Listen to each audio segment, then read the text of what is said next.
Madurai style chicken கறி. ஏமா நிஜமாக எனக்கு ஒரு டவுட்டு. ஏன்னா நான் பிறந்தது கேரளானாலும் நான் வாக்கப்பட்டது மதுரை. எப்படி இது ரெண்டும் உங்களுக்கு லிங்க் ஆச்சு?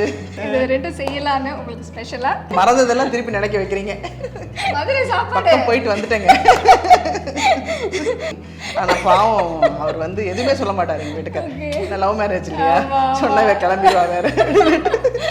நல்ல சாதம் போட்டு கொடுத்த உடனே அவர் சாப்பிட்டுட்டு என்னம்மா இது அப்படின்னாரு. இல்லை ரசம் அப்படின்னு. இல்லை ரசம், ஆனால் இது எலும்பு ரசம் மாதிரி. எலும்பு ரசமா?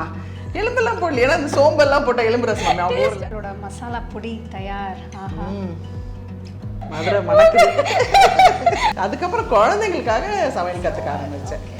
டெய்லி கேட்பேன் நான், இன்னைக்கு முட்டை பொரியல் எப்படி இருந்துச்சு?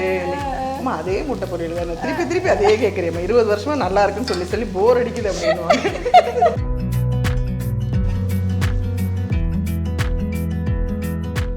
சினிமா பக்கமே திரும்ப மாட்டேன்னு போயிட்டு ஒரு 14 வருஷம் கழிச்சு திருப்பி நான் கிருஷ்ணதாசின்ற ஒரு சூப்பர் தொடரில் குட்டி பத்மினி அம்மானால நான் இன்ட்ரடக்ஷன் ஆனேன்.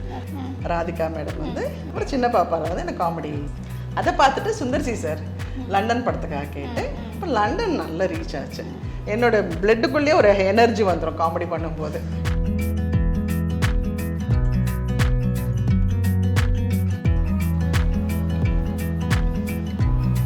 Mind blowing, super. நல்ல ஊரை வச்சு அடிச்சு அப்படி இருக்கும். அவ்வளோ சூப்பராக இருக்கும்.